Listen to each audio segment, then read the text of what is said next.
नमस्कार दोस्तों। तो आप सब कैसे हैं? आप सबका स्वागत करते हैं हम अपने चैनल वंदना काव्या में। तो आप सब कैसे हैं ये बताने के लिए हमेशा की तरह कमेंट बॉक्स में जय माता दी जरूर लिखें। तो चलिए दोस्तों, आज हम बात करते हैं, इस वीडियो में जानेंगे कि पति के साथ भोजन करने वाली औरतें कैसी होती है। क्या उनको करना चाहिए एक साथ भोजन या नहीं करना चाहिए? तो दोस्तों, इसी बारे में आज हम इस वीडियो में बात करेंगे। तो दोस्तों, एक बार की बात है, देवी सत्यभामा भगवान श्री कृष्ण के पास आती है और उनसे पूछने लगती है, हे स्वामी, आज मेरे मन में शंका निर्माण हो रही है, कृपया आप मेरी इस शंका का निवारण कीजिए। भगवान श्री कृष्ण कहते हैं, हे प्रिय, तुम्हारे मन में जो भी शंका हो निसंकोच होकर पूछो, तुम्हारी हर शंका का निवारण करना मेरा कर्तव्य है। तब देवी सत्यभामा बड़ी ही प्रसन्नता से पूछने लगती है, हे प्रभु, आपकी हम 3 पत्नियां पहले आपको भोजन कराती है और फिर भोजन करती है, नित्य आपकी सेवा करती है, आपके चरण दबाती है, किंतु हे प्रभु, क्या पत्नी को पति के साथ अथवा पति से पहले भोजन करना चाहिए? क्या ऐसा करना उचित होता है? शास्त्र इस विषय में क्या कहता है? तो प्रभु, ऐसा वह कौन सा पाप है जिसे करने से स्त्री नरकगामी बन जाती है? कृपया आप मेरा इस शंका का समाधान कीजिए। तो भगवान श्री कृष्ण मुस्कुराते हुए कहते हैं, सत्यभामा, आज तुमने समस्त मानव जाति के कल्याण के उद्देश्य से बहुत ही महत्वपूर्ण प्रश्न किया है। तो हे देवी, तुमने जो प्रश्न किया है उसका समाधान देवी सुदेवा की कथा सुनने से प्राप्त हो जाएगा। देवी सत्यभामा कहती है, हे प्रभु, यह रानी सुदेवा कौन थी? उनका आचार विचार कैसा था? मेरे मन में उनके विषय में जानने की जिज्ञासा निर्माण हो रही है। श्री कृष्ण कहते हैं, हे सत्यभामा, तुम्हें आगा पर आज मैं तुम्हें रानी सुदेवा की कथा सुनाती हूँ। तुम्हारी सभी शंकाओं का समाधान इस प्राचीन कथा में ही है। इस कथा में मैं तुम्हें तुम्हारे सभी प्रश्नों के उत्तर मिल जाएंगे, इसलिए इस कथा को ध्यानपूर्वक सुनो। जो भी मनुष्य इस कथा को ध्यानपूर्वक सुनता है और इसका प्रचार करता है वह सौभाग्यशाली बनता है, उसे कभी नरक की प्राप्ति नहीं होती है। फिर देवी सत्यभामा कहती है, हे स्वामी, मैं इस कथा को अवश्य ध्यानपूर्वक सुनूंगी, कृपया आप इस कथा को कहिए। भगवान श्री कृष्ण कहते हैं, हे सत्यभामा, फिर सुनो। इस कथा को प्राचीन काल में अयोध्यापुरी में महाराज इवाक राज्य करते थे। वे धर्म का पालन करने वाले गुणवान, चरित्रवान और अत्यंत कुशल सम्राट थे। उनका विवाह काशी नरेश की पुत्री सुदेवा के साथ हुआ था। सुदेवा सत्य का व्रत पालन करने में तथ्य गुणवान, चतुरवान तथा महान पतिव्रता थी। महाराज इवाक पुण्यात्मा थे। उन्होंने अनेक यज्ञ तथा अनेक पुण्य के कार्य किए थे। उन्होंने देवालय बनवाए, पोखरे खुदवाए, अनेक वाटिका बनवाई तथा वे साधु संतों की रक्षा में सदैव तत्पर रहते थे। महाराज इवाक के नगर के समीप एक घना जंगल था। उस जंगल में एक सूअर अपनी पत्नी और पुत्रों के साथ रहा करता था। और सूअर बड़ा ही विशालकाय और भयंकर आकार वाला था, जिससे सभी मनुष्य भयभीत रहते थे। उस सूअर के भय से मनुष्य उस वन में मार्ग से जाने से डरने लगते थे। फिर जब वह बात महाराज सुशला को पता चली तो उन्होंने उस सूअर का शिकार करने का सोचा। और फिर एक दिन महाराज अपनी पत्नी सुदेवा तथा अनेक सैनिकों और कुत्तों के लेकर उस वन में शिकार करने के लिए चले गए। महाराज बड़े पराक्रमी थे। उन्होंने अनेक विषकालय शेरों का तथा राक्षसों का वध किया था। इसलिए वे इस भयंकर सूअर से नगरवासियों की रक्षा करने के लिए उस वन में उस सूअर का शिकार करने के लिए आ गए। जब उस भयंकर आकार वाले सूअर ने महाराज को वन की तरफ आता देखा तो वह सूअर अपनी पत्नी से कहने लगा, हे प्रिय, देखो, यह कौशल देश के महान सम्राट स्वाकुल है। वे महापराक्रमी और महातेजस्वी है और मैं इस वन में मेरी शिकार करने के लिए आ रहे हैं। इनके साथ बहुत से कुत्ते और व्याध हैं। इसमें तनिक भी संदेह नहीं कि वे मुझ पर ही प्रहार करेंगे। तो महाराज बड़े पुण्यात्मा है, यह राजाओं के भी राजा है, समस्त विश्व इनके अधीन है। तो हे प्रिय, मैं तुम सबकी रक्षा करने के लिए अपना पराक्रम दिखाता हूँ। महाराज के साथ युद्ध करूँगा। अगर युद्ध में मैंने इनको पराजित कर दिया तो तीनों लोकों में मेरी कीर्ति हो जाएगी, और यदि मैं इनके साथ में मारा भी गया तो मुझे इस सूअर के जन्म से छुटकारा मिलेगा और मैं विष्णु लोक को चला जाऊंगा। मेरे पिछले जन्म के पाप के कारण ही मुझे सूअर का जन्म प्राप्त हुआ है। तो हे प्रिय, तुम मेरा मुंह छोड़कर हमारे पुत्र और पुत्रों के लेकर पर्वत की गुफा में चली जाओ। अब समय आ गया है कि मैं अपने पूर्व जन्मों के पापों से मुक्त हो जाऊँ। जब महाराज के बाण मेरे शरीर को घायल कर देंगे तो एक एक बाण से मेरे पूर्वज जन्म के पाप नष्ट हो जाएंगे। फिर उस सूअर की पत्नी बोलने लगी, हे नाथ, हमारे बच्चे आपके ही पराक्रम और साहस के कारण इस वन में निर्भय होकर विचलन करते हैं, कोमल कोमल फूलों का आहार ग्रहण करते हैं। आप ही के कारण इन्हें शेर, सियार आदि जंगली जानवरों का भय नहीं है, क्योंकि आप ही इनकी रक्षा करते हैं। आपके भीषण रूप को देखकर कोई भी शिकारी हमारी शिकार करने के लिए इस वन में नहीं आता है। अगर आपकी मृत्यु हो जाएगी तो फिर मेरी और हमारे पुत्रों की रक्षा कौन करेगा? आपके बिना हम असहाय हो जाएंगे। पति के बिना मेरा क्या होगा? उत्तम स्वर्ण के गहने, आभूषण, वस्त्र पहनकर भी कोई भी स्त्री पति के बिना शोभा नहीं पाती। पति से ही स्त्री को सौंदर्य और शोभा प्राप्त होती है। आपके बिना मेरा जीवन भी नष्ट हो जाएगा। तो हे नाथ प्राणेश्वर, आपके बगैर मैं जीवित नहीं रह सकती। नाथ, मैं सच सच कहती हूँ, आपके साथ यदि मुझे नरक में भी डाल दिया जाए तो भी मैं खुशी खुशी आपके साथ चली आऊँगी। इसलिए आप महाराज के सामने मत जाइए, आप भी हमारे साथ पर्वत की कदम में चलिए, हम वहीं छिपकर बैठ जाते हैं। आप जीवन की इच्छा छोड़कर अपनी पत्नी और पुत्र को अकेला छोड़कर जा रहे हो, इससे आपको क्या लाभ होगा? फिर वह सूअर कहता है, हे प्रिय, तुम वीरों के धर्म को नहीं जानती हो, इसलिए ऐसा करिए। यदि शत्रु वीरों की ललकार है, युद्ध के लिए निमंत्रण देता है, तो वीर पुरुष को लोभ और भय से कायर की भांति ऐसे छिप कर नहीं भागना चाहिए। ऐसे पुरुष को 1000 युगों के लिए कुंभी पाक नरक में डालकर पकाया जाता है। और वीर पुरुष अगर शत्रु का सम्मान करता है और लड़ते हुए वीर गति को प्राप्त होता है तो उसे मृत्यु के बाद दिव्य लोकों की प्राप्ति होती है। आज महाराज स्वार अपार के पास युद्ध करने के लिए आए हैं। वे हमारे अतिथि हैं और अतिथि का अनादर नहीं करना चाहिए। अतिथि का अनादर साक्षात भगवान विष्णु का अपमान होता है, इसलिए उनके साथ युद्ध करना मेरा कर्तव्य है। फिर वह सूअर की पत्नी बोलती है, हे प्राणनाथ, ठीक है, यदि आप महाराज के साथ युद्ध करना चाहते हैं तो मैं भी आपके साथ रहकर आपका पराक्रम देखूंगी। इतना कहकर उस सूअर की पत्नी ने अपने पुत्रों को बुलाकर कहा, हे पुत्रों, मेरी बात सुनो। आज युद्ध भूमि में अतिथि आए हैं, उनका सत्कार करने के लिए और उनसे युद्ध करने के लिए तुम्हारे पिता जा रहे हैं और उनके साथ मैं भी जा रही हूँ। इसलिए तुम सभी अपने भाइयों को लेकर पर्वत की गुफा में जाकर छिप जाओ। तो महाराज स्वारकुर बड़े बलवान हैं, वे इस युद्ध में हमारा संहार कर डालेंगे, इसलिए तुम लोग यहाँ से भाग जाओ और अपने प्राण बचाओ। फिर वह सूअर के छोटे छोटे बच्चे बोलने लगे, हे माँ, जो पुत्र अपने माता पिता को संकट में छोड़कर भाग जाते हैं वे महापाप होते हैं, उन्हें घोर नरक में डाल जाता है। जो निर्दय पुत्र अपनी माँ का दूध पीकर उसे दुख में छोड़कर भाग जाता है, जो पुत्र अपने बाप को विपत्ति में देखकर छोड़कर चला जाता है, वह कीड़ों से भरे हुए दुर्गंधि युक्त नरक में गिरता है। इसलिए हे माँ, हम लोग आपको छोड़कर नहीं जाएंगे। फिर वह सूअर, उसकी पत्नी और उसके बच्चे सभी युद्ध के लिए तैयार हो जाते हैं और युद्ध भूमि की ओर निकल पड़ते हैं। सभी छोटे छोटे सूअर अपने पिता और माता की चारों ओर से रक्षा करने लगते हैं। उधर महाराज स्वारोकुल अपनी सेना के साथ उस स्थान पर आ जाते हैं और अपने सामने खड़े सूअरों को देखकर बड़े बड़े शूरवीर योद्धाओं को सूअरों का शिकार करने के लिए आगे भेजते हैं। वे सभी बलवान शूरवीर योद्धा हाथ में तलवार और भाले लेकर सूअरों पर आक्रमण करने लगते हैं। फिर सूअरों और राजा के सैनिकों के बीच भीषण युद्ध होता है।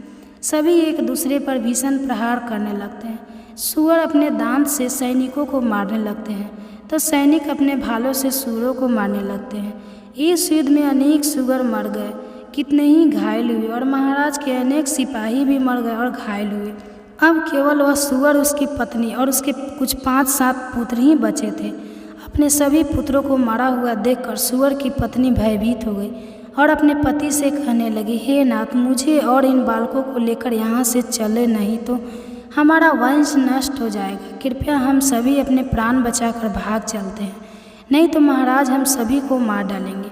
फिर सूअर कहने लगता है, हे प्रिय, 2 शेरों के बीच में एक सूअर पानी भी पी सकता है, लेकिन 2 सूअरों के बीच में एक शेर पानी नहीं पी सकता। सूअर जाति में ऐसा बल देखा जाता है, इसी कारण से सूअर से सभी भयभीत हो जाते हैं। अगर इस समय पर मैं मृत्यु के भय से भाग जाऊंगा तो मेरी सूअर जाति का प्रसिद्धि नष्ट हो जाएगी। इसलिए हे प्रभु, तुम हमारे बच्चों को लेकर यहाँ से चली जाओ और सुख पूर्वक जीवन व्यतीत करो। इतना सुनकर सूअर की पत्नी बोली, हे नाथ, मैं आपसे बहुत प्रेम करती हूँ। आपने मेरा आदर सम्मान करके, रति क्रिया करके और मेरी रक्षा करके मेरे मन को जीत लिया है। आपसे मेरा मोह कभी नहीं छूटेगा। इसलिए मैं अपने पुत्रों के साथ आपके सामने ही प्राण त्याग दूंगी, किंतु आपको अकेला छोड़कर नहीं जाऊंगी। फिर वह सूअर और उसकी पत्नी दोनों ही महाराज से युद्ध करने के लिए आगे आते हैं।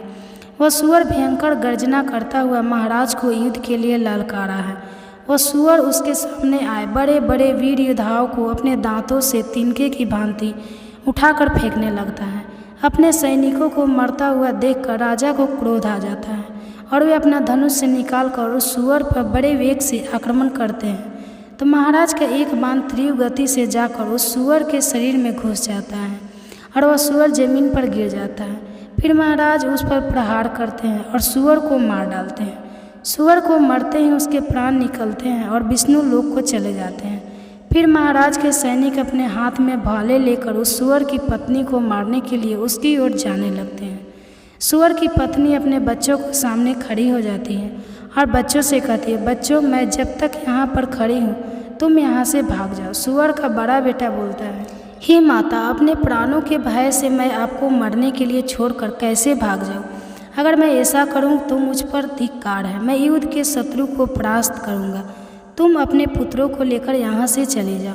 फिर वह सूअर की पत्नी बोली, हे मेरे पुत्र, मैं महापापनी तुझे अकेला छोड़कर कैसे चले जाओ? इतने में भी राजा के सैनिक उन सूअरों के पास आते हैं और उन पर प्रहार करने लगते हैं।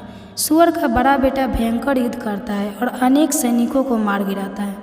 तब महाराज आगे आकर उस सूअर के बड़े बेटे को भी मार डालते हैं और अपने पुत्र को मरा हुआ देखकर सूअर की पत्नी बहुत क्रोधित हो जाती है और भीषण प्रहार करने लगती है। उसने भी अनेक सैनिकों को मार डाला। इस घटना को महारानी सुदेवा देख रही थी। तब वह महाराज से कहती है, हे महाराज, उस सूअर की पत्नी आपके सैनिकों को मार रही है, आप आगे चलकर उसका वध क्यों नहीं करते?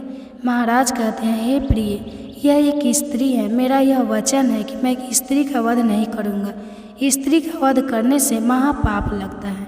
इसलिए मैं उस सूअर की पत्नी को न खुद मार रहा हूँ और न किसी को उसे मारने के लिए भेज रहा हूँ। मुझे स्त्री का वध करने में बड़ा भय लगता है।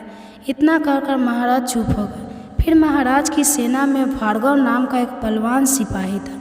उसने उस सूअर की पत्नी पर प्रहार किया और उसे जमीन पर गिरा दिया। सूअर की पत्नी मूर्छित होकर जमीन पर गिर पड़ी और लंबी लंबी सांसें लेने लगी। जब रानी सुदेवा ने उस स्वरवनी को धरती पर बेहोश अवस्था में देखा तो उन्हें उस स्वरनी पर बड़ी दया आ गई। उन्होंने ठंडा जल उस स्वर्ण के मुख में डाला और फिर उसके सारे शरीर पर डाल दिया, जिससे उस स्वर्ण को होश आया। स्वर्ण ने रानी को उस शीतल जल डालते हुए देखा तो वह बहुत प्रसन्न हुई और मनुष्य की वाणी में बोलने लगी, हे देवी, तुमने मुझ पर ठंडा जल डालकर मुझे कष्ट से मुक्ति दिलाई है। तुम्हारा कल्याण हो। स्वर्ण के ऐसे वचन सुनकर रानी सुदेवा को बड़ा आश्चर्य हुआ। वह सोचने लगी, यह जो आज मैंने बड़ी विचित्र बात देखी, यह स्वर्णी तो मनुष्य की वाणी में सुंदर और स्पष्ट संस्कृत बोल रही है। फिर रानी ने उस स्वर्ण से कहा, हे भद्रे, तुम कौन हो? तुम्हारा बर्ताव विचित्र है। पशु होकर भी तुम मनुष्य की वाणी में बोल रही हो। तुम मुझे तुम्हारे पूर्व जन्म का वृत्तांत सुना, किस कारण से तुम स्वर्णी बनी हो। फिर वह स्वर्णी कहने लगी, हे देवी, मेरे पति ने पिछले जन्म में गुरुजनों का अपमान किया था, इसी कारण से उन्हें सूअर का जन्म प्राप्त हुआ है। अब मैं आपको मेरे पूर्व जन्म की कहानी बताती हूँ। हे देवी, कलिंग नाम के देश में श्रीपुर नाम का एक सुंदर नगर था। उस नगर में वधूदत्त नाम के विद्वान रहते थे। मैं उसी वधूदत्त ब्राह्मण की पुत्री थी। उन्होंने मेरा नाम सुकन्या रखा था। उस समय उस नगर में मेरे जितनी सुंदर स्त्री कोई और नहीं थी। अपने सौंदर्य और रूप के घमंड में मैं उत्तम हो गई थी। मेरी मुस्कान बड़ी मनोहर थी। जब मैं जवान हुई तो मेरा सुंदर रूप और जवानी देखकर मेरी माता को बड़ा भय लगने लगा। वे मेरे पिता से कहने लगी, हे नाथ, अपनी कन्या जवान हो चुकी है, उसका विवाह क्यों नहीं कर देते? इसे शीघ्र ही किसी और को सौंप दीजिए। फिर वह ब्राह्मण बोला, हे कल्याणी, मैं अपनी पुत्री का विवाह उसी पुरुष के साथ करूँगा जो विवाह के बाद मेरे ही घर में निवास करेगा। सुकन्या मुझे बड़ी प्रिय है, मैं इसे अपनी आंखों से दूर नहीं होने देना चाहता। फिर एक दिन शिव शर्मा नाम के जवान विद्वान ब्राह्मण मेरे द्वार पर आ गए। मेरे पिता उसके ज्ञान और सुकलता को देखकर बहुत प्रसन्न हुए और उसे मुझसे विवाह करने के लिए पूछ लिया। फिर मेरे पिता ने उस शिव शर्मा ब्राह्मण से मेरा विवाह कर दिया और वे हमारे साथ ही हमारे घर पर रहने लगे। परंतु मैं अपने माता पिता के लाड़ प्यार से बिगड़ चुकी थी, अपनी विवेक शक्ति खो चुकी थी। मैंने कभी अपने पति की सेवा नहीं की, कभी उनके चरण स्पर्श नहीं किए। मैं सदा उनसे क्रूर दृष्टि से देखती थी, उनका अपमान करती थी, उन्हें नाम लेकर पुकारती थी, उनके भोजन से पहले भोजन कर लेती थी। मैं अपने पति से ही खुद को भोजन परोसवा लेती।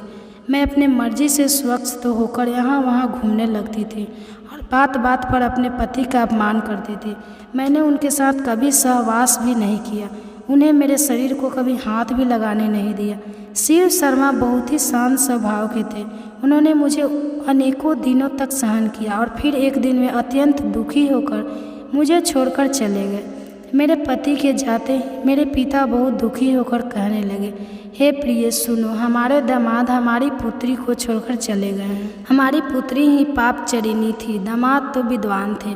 मैं क्या जानता था कि हमारी पुत्री सुकन्या दृष्ट और कुल नाशनी होगी। फिर मेरी माता बोली, हे नाथ, हमारी पुत्री आप ही के लाड़ प्यार से बिगड़ गई है। इसे सही राह पर लाने के लिए आपको ही कुछ करना होगा। पिता के घर में रहने वाली कन्या दुराचारी बन जाती है, इसलिए कन्या को कभी घर में नहीं रखना चाहिए, उसे अपने पति के साथ ही रहना चाहिए। हमारी कन्या बहुत दुष्ट और पापनी है, आज इसका त्याग करके इसे इसके पति के साथ भेज दीजिए। इस प्रकार से माता के वचन सुनकर मेरे पिता बहुत क्रोधित हुए और मुझे कहने लगे, हे दृष्टा, हमारे कुल में कलंक लगाने वाले दुराचार तेरे ही कारण शिव शर्मा हम सबको छोड़कर चले गए, इसलिए तेरा पति जहाँ पर है तू वहीं पर चली जा, अथवा तुझे जो स्थान अच्छा लगे वहाँ पर चली जा। फिर मैं अपने घर को छोड़कर चली गई।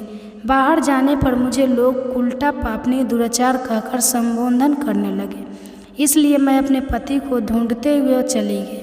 फिर एक दिन वन में मैं एक कुटिया के सामने जाकर खड़ी हो गई और भिक्षा मांगने लगी। वहाँ पर उस कुटिया में रहने वाली मंगला नाम की स्त्री ने मुझे देखकर अपने पति से कहा, हे स्वामी, द्वार पर एक दुखिया दुबली पतली स्त्री भीख मांगने के लिए आई है। मंगला का पति शिव शर्मा ही था, जिन्होंने मेरा त्याग किया था। मुझे देखकर उन्होंने मुझे पहचान लिया और अपनी पत्नी से कहने लगे, हे प्रिय, यह मेरी पहली पत्नी सुकन्या है, जो मुझे बहुत प्रिय थी, इसलिए तुम इसका आदर सत्कार करो और इसे अपने घर में स्थान दो। फिर मंगला ने अपने पति की आज्ञा का पालन करते हुए मुझे घर के अंदर बुला लिया और मुझे पहनने के लिए वस्त्र दिए। फिर एक दिन मैं बैठकर मंगला के अच्छे स्वभाव का और मेरे दुष्ट स्वभाव का विचार करने लगी और मुझे बड़ा दुख होने लगा। अधिक चिंता करने के कारण मेरा हृदय फट गया और उसी क्षण मेरी मृत्यु हो गई। फिर यम के जो दूत उस स्थान पर आ गए और मुझे उठाकर यम लोग ले गए। वहाँ पर यमराज ने मेरा लेखा जोखा देखा और यम दूतों से कहा, हे दूतों, इस पापनी स्त्री ने अपने पति का बहुत अपमान किया है। यह पति से पहले ही भोजन कर लेती थी, अपने पति को नाम से बुलाती थी, उससे घर के काम करवाती थी, इसलिए इस पापी स्त्री को ले जाकर नरक में डाल दो। फिर यमदूत मुझे नरक में ले गए और उन्होंने मुझे जलते हुए अंगारों में डाल दिया। लोहे के जलते हुए पुरुष बनाकर मुझे उन्हें आलिंगन दिलवाया। वहाँ नरक में मुझे अनेकों वर्षों तक कष्ट भोगने पड़े। फिर नरक की सज़ा भुगतने के बाद यमराज ने मुझे स्वर्णी के जन्म में डाल दिया। स्वर्णी बोली, हे देवी, इस प्रकार से मैंने आपको मेरे पूर्व जन्म का वृत्तांत सुना दिया है। कृपया आप मुझे इस जीवन से मुक्ति दिला दो। आपने अपने पति की बहुत सेवा की है, इसलिए मुझे आपका थोड़ा सा पुण्य प्रदान करो। फिर रानी सुदेवा महाराज से कहती है, हे स्वामी, अब मैं क्या करूं? आप जो आज्ञा देंगे वही मैं करूंगी। महाराज सुकृत कहते हैं, हे प्रिय, यह बेचारी बहुत दुख उठा रही है, तुम अपने पुण्य से इसका उद्धार करो। महाराज की आज्ञा लेकर रानी सुदेवा ने स्वर्ण से कहा, हे देवी, मैं अपने 1 वर्ष का पुण्य तुम्हें प्रदान करती हूँ। रानी के इतना कहते ही उस स्वर्ण के प्राण चले गए और उसके शरीर से एक दिव्य स्त्री प्रकट हुई और फिर वह महारानी और महाराज को नमस्कार करके विष्णु लोक को जाने लगे। भगवान श्री कृष्ण कहते हैं, हे सत्यभामा, इस प्रकार से मैंने तुम्हें यह महान कथा सुनाई है, तुम्हें तुम्हारे सभी प्रश्नों के उत्तर भी मिल गए होंगे। देवी सत्यभामा कहती है, हे स्वामी, आपने आज मुझे बहुत ही पवित्र कथा सुनाई है और मेरी सभी शंकाओं का निवारण भी किया है। तो दोस्तों, उम्मीद है आपको भी यह कथा पसंद आई होगी। कथा कैसी लगी कमेंट करके ज़रूर बताएं। जानकारी अच्छी लगी तो कमेंट को लाइक करें और कमेंट में जय श्री कृष्ण अवश्य लिखें। साथ ही चैनल को सब्सक्राइब करें। तो वीडियो को लास्ट तक बने रहने के लिए धन्यवाद।